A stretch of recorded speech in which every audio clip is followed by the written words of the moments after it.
بزرگوں، دوستو، آج عید الاضحیٰ کے مقدس موقع کے بعد آج پہلی مرتبہ ہم سب جامع مسجد میں مل رہے ہیں۔ عید کے موقع پر آپ نے دیکھا نہ ہمیں عیدگاہ میں نماز ادا کرنے کی اجازت دی گئی، نہ جامع مسجد میں نماز ادا کرنے کی اجازت دی گئی۔ مجھے گھر پہ نظر بند کر دیا گیا، دونوں مقامات کو مقفل اور لاک کر دیا گیا۔ پچھلے 7 سالوں سے حکمرانوں کے اس رویے سے کشمیری عوام کے بنیادی مذہبی حقوق، یعنی جو ہماری عبادت کرنے کا حق ہے، اس حق سے بھی ہمیں محروم رکھا جا رہا ہے۔ میں حکام، خاص طور پر لیفٹیننٹ گورنر صاحب سے آج یہ پوچھنا چاہتا ہوں، جو اس پورے نظام کے، جو ہماری ریاست کا نظام ہے، اس کے ذمہ دار ہیں، اس کے سربراہ ہیں، کہ جب وہ خود لوگوں کو، مسلمانان جموں کشمیر کو عید کی مبارکباد پیش کرتے ہیں اور بڑے عقیدت سے عید اور اسلام کی بات کرتے ہیں، اسلام پر سمپوزیم و صوفیزم پر اتنے سارے سمپوزیموں کا، سیمیناروں کا اہتمام کرتے ہیں، تو پھر کشمیری مسلمانوں کو نماز عید کی ادائیگی سے کیوں روکا جا رہا ہے؟ اس کی وجہ کیا ہے؟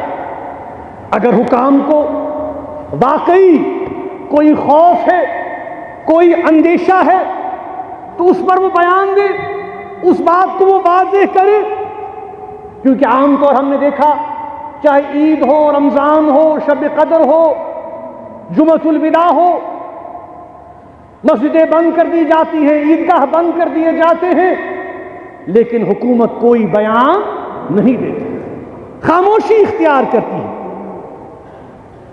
یا کوئی وجہ بتائی جائے اس مسئلے کی کہ کس بنیاد پر آپ یہ بند کر رہے ہیں، یا پھر کشمیریوں کو کشمیری ہونے کی سزا دی جا رہی ہے۔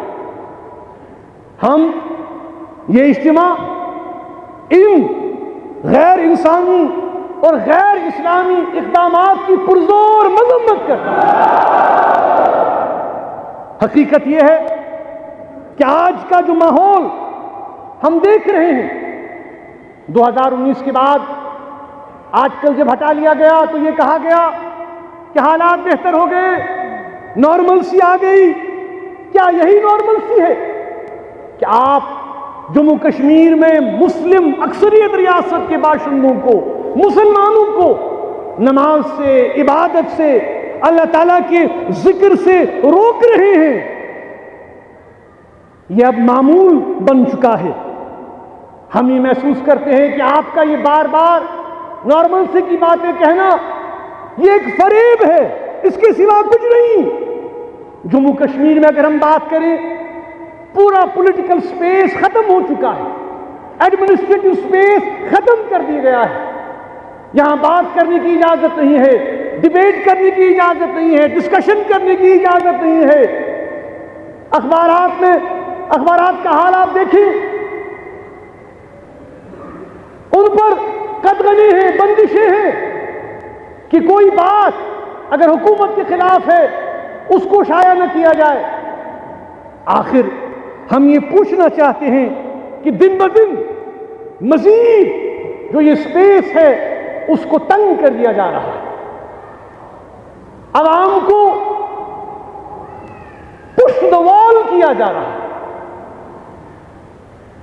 رہا سوال منتخب حکومت کا، تو بڑے افسوس سے ہمیں یہ بات کہنا پڑ رہی ہے کہ جموں کشمیر کے عوام کے حقوق کے دفاع کے لیے مؤثر طریقے سے کھڑے ہونے میں یہ حکومت بھی بالکل ناکام ہو چکی ہے۔ وہ ہمیشہ یہ بات کہہ کر اپنی ریسپانسبلٹیز سے پیچھے نہیں ہٹ سکتے کہ بھائی ہمارے ہاتھ میں کچھ بھی نہیں ہے، ہمارے اختیارات جو ہیں وہ محدود کر دیے گئے ہیں، اور ہم انتظار کر رہے ہیں کہ کب ریاستی درجہ جو ہے، اسٹیٹ کا درجہ جو ہے اس کو بحال کیا جائے گا، ہم اس کا انتظار کر رہے ہیں۔ عوام کے کچھ توقعات ہیں، عوام کے کچھ خواہشات ہیں، ان کی ریسپانسبلٹی ہے، جو چن کر آئے ہیں، جو انہوں نے ایجنڈا بنایا، جو انہوں نے پالیسیز عوام کے سامنے رکھی، ان کا یہ اخلاقی فرض ہے کہ اس حوالے سے اپنے اصولی موقف پر وہ کم سے کم کھڑا رہے، عوام کی بات کرے، یہاں کے لوگوں کی بات کرے۔ یہ بھی ایک افسوسناک طرز عمل ہے۔ دوسری بات جو میں کہنا چاہتا ہوں کہ آج صبح ایک اور جو تکلیف دہ خبر ہم نے میڈیا کے ذریعے سنی، وہ یہ کہ اسرائیل نے ایران پر بمباری کر دی، جس سے متعدد شہری بشمول خواتین اور بچے بھی نیوز رپورٹس کے مطابق مارے گئے ہیں۔ ایران کی جو اعلیٰ عسکری قیادت ہے، ملٹری لیڈرشپ ہے، ان کو بھی مارا گیا ہے، سائنٹسٹ بھی مارے گئے ہیں۔ یہ انتہائی قابل مذمت اقدام ہے۔ فلسطینی عوام پر جاری نسل کشی کے باوجود اسرائیل کو آج کوئی روکنے والا نہیں ہے، اور اب پورے مشرق وسطیٰ کو جنگ کی لپیٹ میں اسرائیل نے آج لا کھڑا کر دیا ہے۔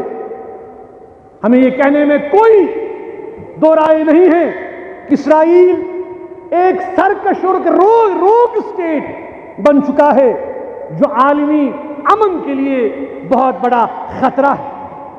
اقوام متحدہ اور دنیا کے تمام ممالک پر یہ مورل رسپانسبلٹی ہے، اخلاقی رسپانسبلٹی عائد ہوتی ہے کہ وہ اسرائیل پر دباؤ ڈالیں تاکہ غزہ میں جاری نسل کشی اور جنگ کو روکنے کے لیے اور دیگر ممالک کو نشانہ بنانے کے لیے اسرائیل باز آئے۔